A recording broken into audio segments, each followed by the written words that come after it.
We have Norman Floyd Barnes There from District of Columbia. Very good morning to you, Norman. I hope you were hearing some of the discussions that we were having here in the studio, one including how Pete Hegseth's handling of the event and of almost 12 servicemen get almost removal from their jobs. And not only so, the airmen that both U.S. and Iran has been looking for has been rescued by the U.S. forces.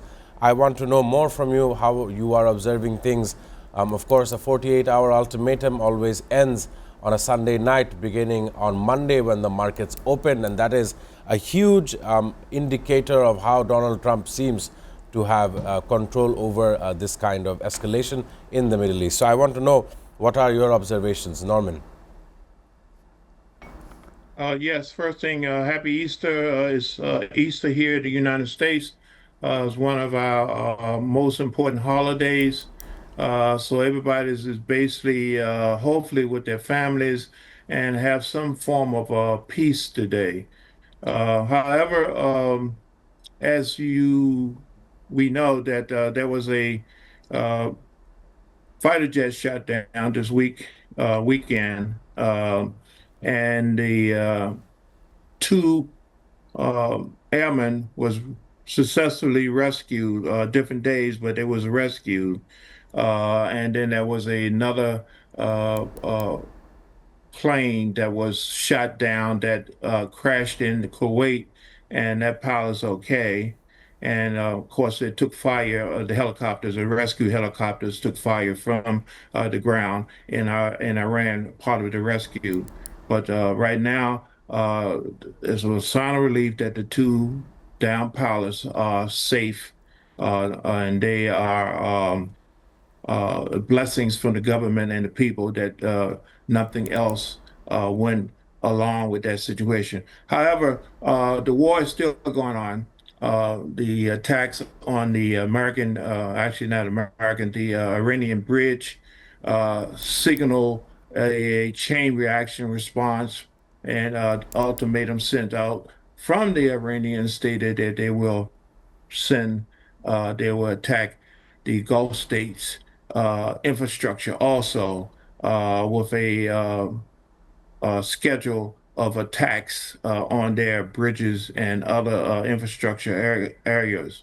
So the war is continuing, is getting more intense, and the lawmakers here are on holiday, but the president wants them to come back so they can talk about issues regarding the government and regarding their military position regarding the Middle East. So right now, uh, we are in a state of hopefully pause for the moment over here, just for the day, in terms of dealing with what's happening around the world. According to various media reports we've seen, Iran has the capacity to address all of the strikes that has been sent towards Iran, not only so having an effect. And you did mention about parts of Israel taking heavy munition fire, and Haifa port is one of those areas that has had strategic importance. Even last summer, we've seen in 2025 how it came under attack, as well as this currently. I want to ask Norman, there is a message that is coming out of the Foreign Minister of Iran, Abbas Araghchi, who tells Ishaq Dar of Pakistan, his a foreign counterpart in Pakistan, that US and Israel is to blame for regional instability.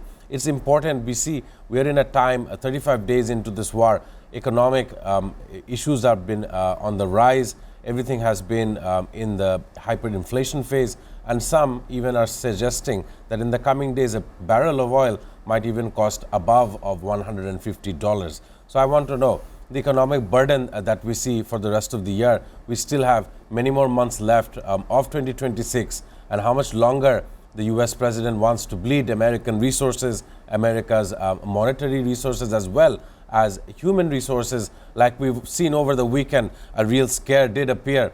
Losing servicemen in foreign grounds, foreign territory, would be a very bad remark or a loss to United States of America and its military. Norman, how do you think about this? I will not even attempt to engage to get into the mind of Trump and his administration and what they are planning. From my perspective, they are reacting, trying to have an offensive reaction to what they perceive to be a threat, meaning they are bombing critical infrastructure areas uh, that deal with human needs, basic shelter, uh, water, clean water, and power and energy.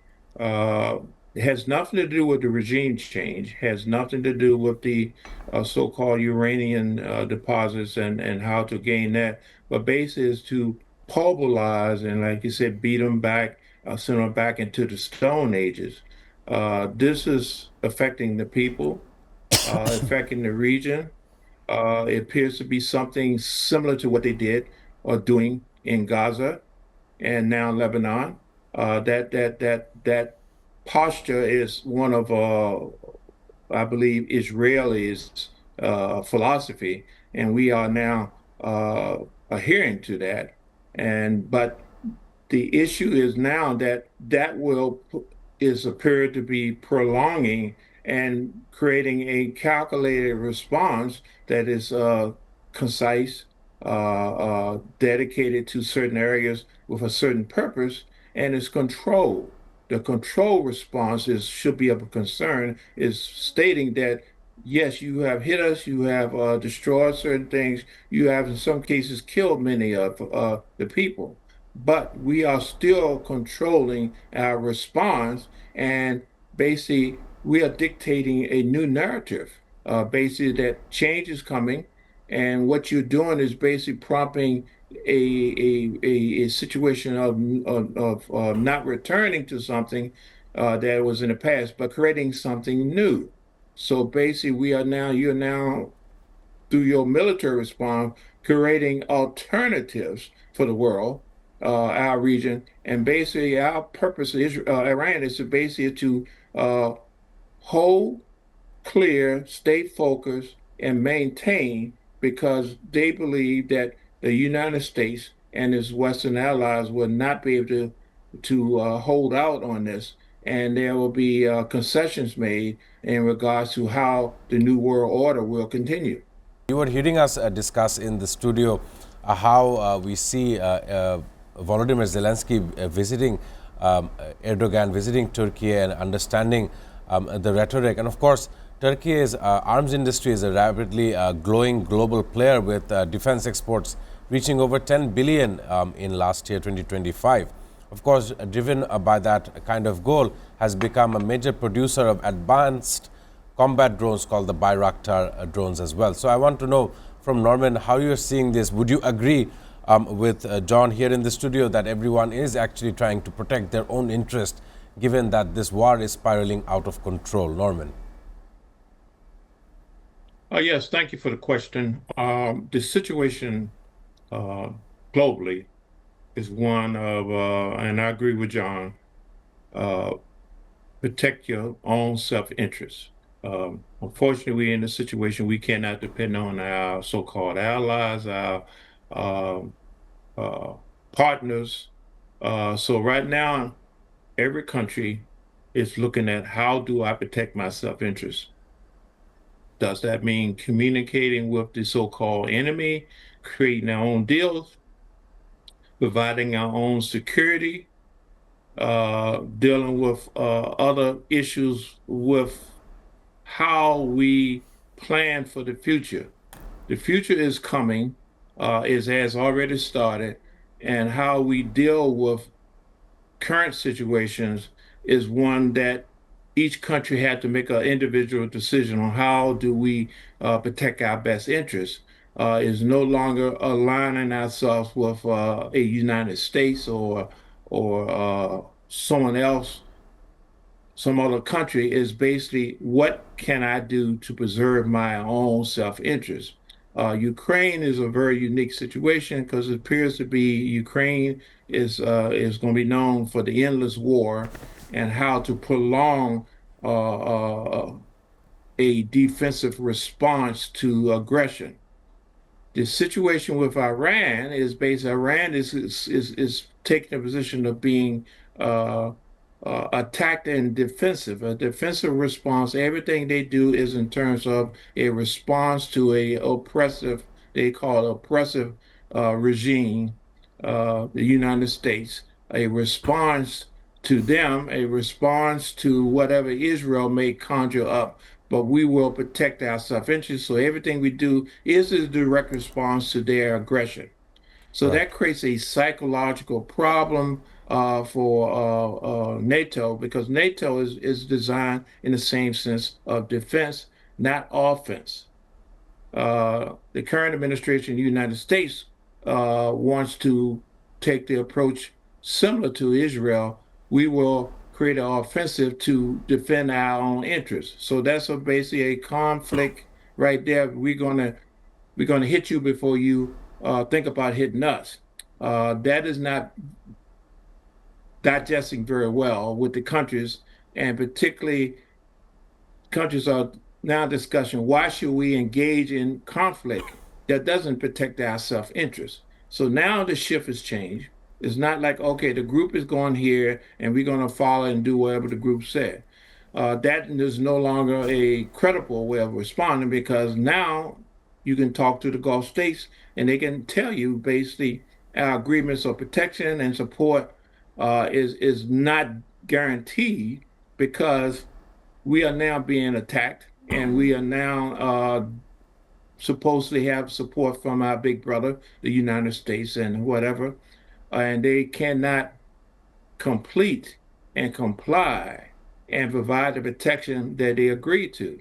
So now the situation is that I have to take care of my own self-interest. I got to make deals. I got to provide a defense. I have to do certain things no that was not talked about before, but now it's the discussion every day. How do I protect my self-interest moving forward in the world?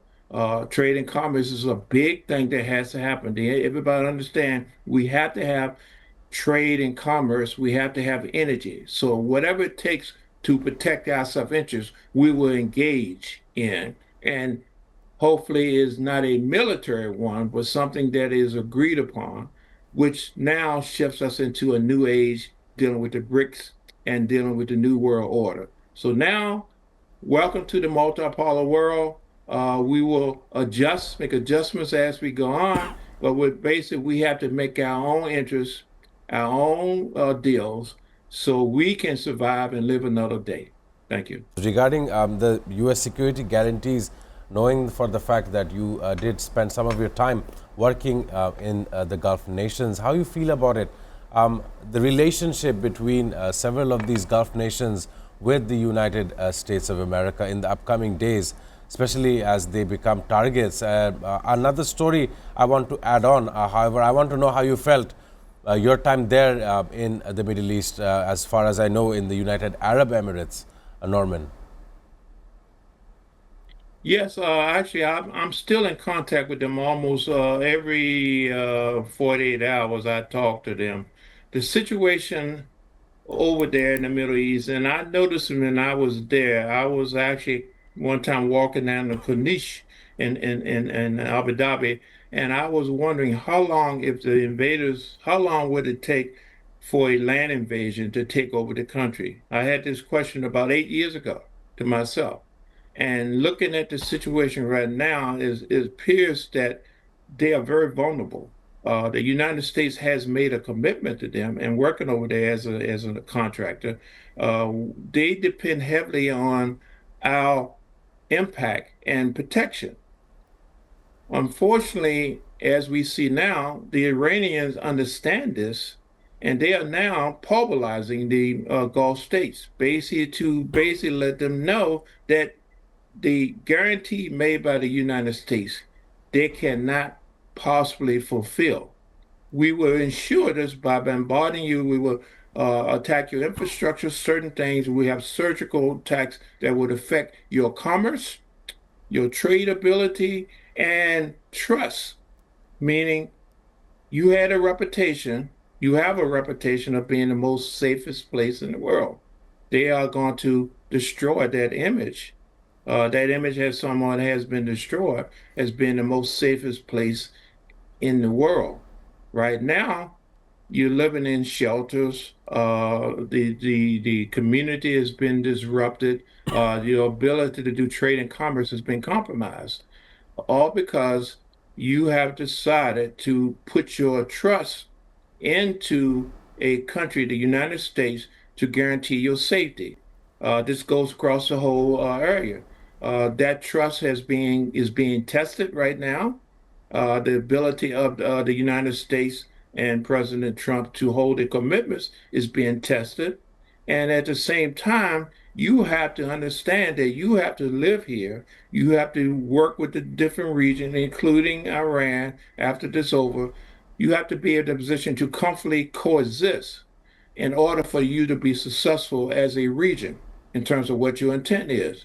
So this is going to be a very hard thing to get over. It may take a decade, it may take 20, 30 years to even get that trust back. But in the meantime, you still have to do stuff to produce every day. So how Right. is this going to happen? So there have to be some conversations about compromise, how we will comfortably coexist in this region. Military solution is not the answer.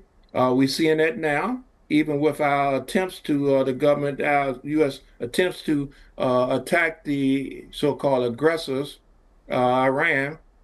It comes with a consequence. It comes with a lot of drama, and this is what we're seeing with the down planes. Is a prelude to the future. We're talking about one plane. Look what happened. Can you imagine multiple incidents at the same time, how the response in the region is going to be?